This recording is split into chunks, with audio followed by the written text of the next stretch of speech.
Di sini, gua akan kasih tahu langkah demi langkah ya. Jadi bener-bener step by step gimana caranya lu semua yang punya uang dari nol, itu bisa punya income 0 sampai 100 juta per bulan. Gue pengen kasih tahu kalian bahwa 100 juta per bulan untuk income itu sedikit, ya. Banyak orang yang bisa menghasilkan 100 juta rupiah per bulan. Lu mungkin ngerasa 100 juta itu susah didapat, karena lu masih pakai mindset lama lu. Dunia ini sudah berubah sangat cepat, ya. Lu bisa lihat dari harga sekolahan, harga makanan, harga barang-barang di sekitar lu, ya. Harga mobil, itu semua sudah naik tinggi sekali, harga rumah tuh udah naik tinggi sekali. Dan menurut gua, kalau di era zaman sekarang, income lu itu masih di bawah dari 10 juta rupiah per bulan, lu dalam bahaya. Gue paling males ya kalau bikin video itu cuman ngasih ibaratnya motivasi kosong, ya. Jadi di video kali ini gue akan kasih lu langkah demi langkah, lu tinggal ikutin ya. Gue akan kasih ide-idenya dan gue kasih caranya bagaimana lu bisa nyampe 100 juta income per bulan. Kalau lu punya ibaratnya gaji ya, kita ngomongnya di atas dari UMR 5 juta rupiah per bulan. Lu mau punya tabungan doang nih, 1 miliar, punya tabungan 1 miliar. Lu perlu kerja berapa lama? Jawabannya adalah lu butuh kerja selama 200 bulan. Itu 17 tahun lu nggak makan, lu nggak minum, lu baru bisa nabung duit 1 miliar. Itu lu udah nggak makan, nggak minum, ya, nggak bayar uang kos, nggak bayar uang sewa, nggak bayar uang transportasi. Jawabannya tidak mungkin. Itu mustahil. Lu harus pakai cara yang lain. Sistem ini memang didesain ya, orang-orang seperti lu itu dijadikan roda untuk penggerak ekonomi, ya. Cuman diri lu sendiri nggak akan bener-bener bebas dari jeratan finansial ketika lu cuman punya gaji di atas sedikit bahkan dari UMR. Jadi kalau income lu itu masih di bawah dari 10 juta, lu in trouble. Jadi stop mimpi kalau lu kerja dengan UMR, lu bisa kaya. Mau seberapa jago lu berinvestasi, lu bisa return 50%, 60%, lu bisa kalahin Warren Buffett. Itu hasilnya nggak akan jadi hasil yang signifikan kalau income lu masih kecil. Income yang kecil bikin lu savingnya bisa kecil, gitu. Saving kecil bikin lu nggak bisa berinvestasi. Untuk bisa dapetin 100 juta per bulan, lu harus stop yang namanya jualin waktu lu. Karena waktu lu tuh cuma 24 jam, ya. Waktu itu terbatas untuk dijual. Yang lu jual itu harus value, ya, harus skill yang lu jual.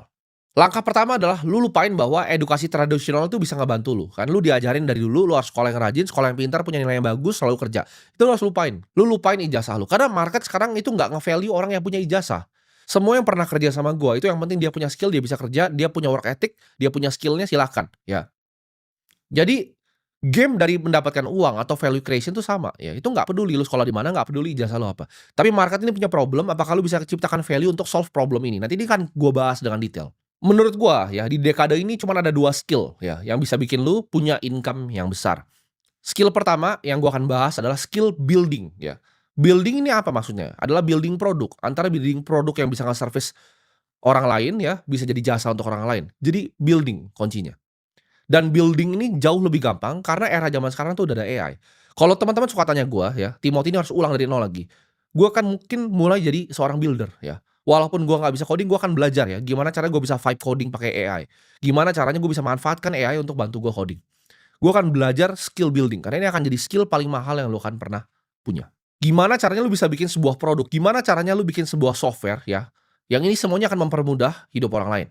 Dan somewhat ada integrasinya dengan artificial intelligence. Contohnya ya, buat orang-orang yang bikin konten seperti gua seperti ini, kalau lu bisa bikin software, gimana caranya bikin AI content factory, ya. Jadi ketika gua upload ini, AI lu udah potong, lu bikin sistem distribusinya sendiri. Itu software yang kalau lu tawarin ke gua, ya. Jadi ini by the way kalau ada yang punya software-nya atau punya skill-nya untuk bikin software seperti ini, silahkan lu DM gua atau DM tim gua, ya.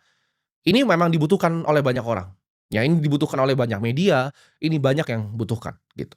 Jadi kalau lu punya skill seperti ini, lu pasti bisa dapetin income besar ya, lu tinggal datang aja ke gua. Lu buktiin bahwa ini bisa nih, gitu.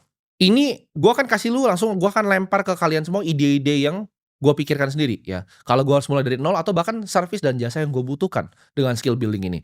Balik lagi, kenapa gua lempar idenya ke kalian? Ide itu sampah ya, semua orang bisa punya ide, siapa yang bisa eksekusi. Ketika gue lempar ide ini, ada yang akan cuma diam di situ. Gimana ya, maksudnya apa ya, gue nggak ngerti ya. Sedangkan ada orang lain yang oke, langsung kayak momennya light bulb gitu. Otaknya ada, oh lampu nyala, oke kita langsung eksekusi, kita langsung mulai. Kita pikir gimana caranya gitu. Lu mungkin bisa kembangin yang namanya AI chatbot gitu untuk perusahaan. Gimana caranya perusahaan ya ketika dia punya landing page ya. Ini bisa berbagai macam ya usaha. Ini bisa freelancer lu tawarin. Ini bisa online shop lu tawarin orang-orang yang punya online e-commerce, lu bisa ada chatbotnya gitu. Lu connect ke API, gimana caranya ketika customer yang nge-chat, oh tanya, "Oke, ini produk ini saya mau beli produk A." Dia tahu product knowledge-nya, dia bisa jualin customer-nya. Conversion rate website-nya makin tinggi. Lu bisa kasih harga misalnya 10 juta nih untuk nge-setup semuanya dan 1 juta setiap bulannya untuk maintenance, ya. Lu punya banyak klien, lu lakukan itu, lu bisa dapetin income sampai 100 juta per bulan. Atau misalnya produk lainnya, AI training, gua kan punya banyak, apa namanya, restoran ya, gua punya banyak bisnis-bisnis lifestyle juga. Daripada kita capek-capek training karyawan, kita training karyawan itu harus 3 minggu, 4 minggu. Lu bisa bikin perusahaan AI ya, software yang dia bisa tanya-tanya gitu. Jadi bisa ditanya, "Oh, SOP-nya itu apa sih? Produk knowledge-nya apa sih? Ya, perusahaan ini cara kerjanya gimana sih? Workflow-nya seperti apa sih? Sistem operation-nya seperti apa sih? Knowledge-nya seperti apa? Safety manualnya tuh apa?" Jadi SOP-nya dia bisa tanyain terus gitu. Jadi daripada kita training karyawan pakai manusia beneran selama 3 minggu, gimana caranya AI lu bisa training karyawan ya cuman pakai software nge-chat gitu doang dalam waktu seminggu.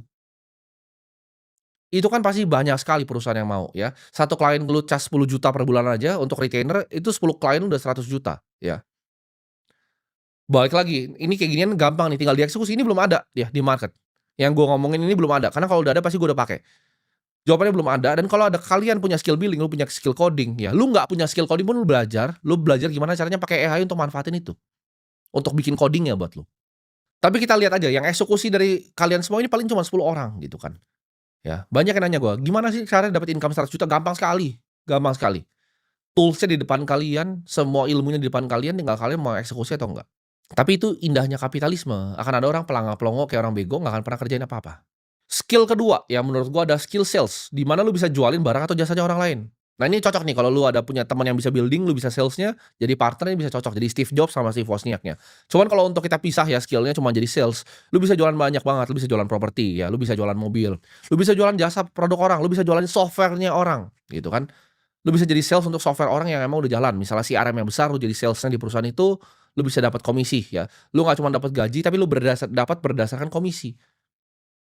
Karena paling gampang dapat duit cuma dari dua itu menurut gua. Lu bisa building produk ya, jasa yang bisa dipakai untuk banyak orang. Itu tadi gua cari yang cara paling efisien yang duitnya paling banyak ya, dengan cost paling sedikit. Kalau lu misalnya zaman dulu kayak zaman gua bisa bikin agency marketing juga, lu bisa kasih jasa, oke ini perusahaan ini mau berkembang omsetnya, lu bisa bantu dari segi omset. Karena jasa yang paling gampang ditawarkan ke perusahaan adalah, perusahaan tuh mau duit lebih banyak. Kalau lu bisa datang ke gua, ya lu bisa bilang, "Oke, gua bisa bikinin lu duit lebih banyak," itu gua pasti mau dengerin, gitu. Jadi, cara paling gampang untuk lu kasih value ke dunia ini, ya kasih value ke perusahaan yang bisa kasih lu duit yang banyak adalah bikin perusahaan itu dapat lebih banyak uang. Lu ketika bisa ibaratnya jualan produk ya, ini produknya software-nya orang, dapat komisi misalnya 50 juta, ya itu cukup 20 jualannya. Per bulan lu dapat income 100 juta, gampang sekali. Nah, setelah 100 juta pertama lalu apa? Ya kan kebanyakan orang hancur hidupnya di sini, mereka ngasal ya, tapi lu progresnya dari 0 sampai 100 juta ketika dapat income, lu harus belajar ya namanya saving. Jadi pengeluaran itu jangan lebih besar dari pendapatan, jangan kebanyakan gaya, jangan beli baju ya, dapat 100 juta then what nih? Ini saatnya lu berperang gitu. Lu berperang sama diri sendiri, "Oke, gue cuma mau kan spending 5 juta, kalau bisa 95 juta, kalau bisa gue tabung. Gue cuma spending 10 juta, kalau bisa 90 juta gue tabung. Maksimal banget gue udah bergaya, gue masih makan-makan di restoran, gue spending 20 juta, 80 juta tuh harus ditabung." Ya, belajar saving dulu. Dengan saving ini lu bisa punya reserve, lu bisa punya fondasi, ya. Fondasi ini yang bikin lu selamat nanti ketika ada krisis, ada badai, ada hujan, lu punya fondasi, lu punya cash keras nih, ya. Yang bisa lu setahun pun nggak apa-apa nih, nggak kerja nih lu punya cash keras. Setelah lu punya cash keras, lu harus bisa berinvestasi. Nah, investasi ini prinsipnya sederhana ya. Lu cari beberapa aset yang lu paham betul. Cukup 3, nggak perlu banyak-banyak. Misalnya Bitcoin, misalnya BCA, misalnya S&P 500. Simpel, lu bagi 3 gitu kan. Lu punya fondasinya, lu bagi 3 investasinya, lu punya income, lu taruh situ terus, gue yakin lu pasti jadi orang kaya. Ya. Jadi gue pengen orang-orang yang bisa nonton konten gue ini jadi orang-orang kaya gitu. Orang-orang yang nanti mengubah Indonesia. Ini generasi emas Indonesia menurut gue yang nonton ini. Jadi lu fokus gitu kan, lu bikin income yang besar ya, income yang banyak gitu. Caranya dari mana? Tadi lu bikin skill building ya, antara bikin software, lu bikin jasa. Oke, apalagi yang lu bisa lakukan? Lu bisa jualin orang gitu. Lu nggak punya waktu nih untuk bikin coding, lu nggak bisa coding, lu emang bego lah dari bawaan lahir gitu kan. Oke, lu jadi sales, lu jualin mobil orang, lu jualin properti orang. Jangan ketika lu baru punya duit sedikit ya buat kelihatan sukses sama teman-teman lu di Instagram, lu udah bergaya-gaya gitu ya, beli barang-barang mewah padahal duit itu belum punya. Pakai hasil kerja keras lu ya untuk beli aset, ya.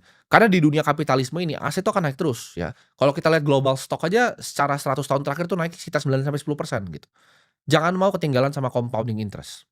Roadmap-nya udah gue kasih ya, memang kelihatannya simpel tapi nggak gampang, kelihatannya simpel tapi nggak banyak yang mau lakuin, kelihatannya simpel tapi nggak banyak yang disiplin. Butuh effort ya, untuk bikin software seperti itu mungkin lu harus ngunci diri lu di kamar selama 3 bulan, tapi nggak masalah gitu, gue juga dulu ngunci diri gue di kamar, gue sourcing produk, gue cari ini barang-barang apa yang dari Cina yang bisa gue jualin, gue akhirnya ketemu sedotan, gue sourcing pabriknya, itu gue ngurung diri gue gitu loh, gue belajar investasi, gue belajar semua, gue ngurung diri.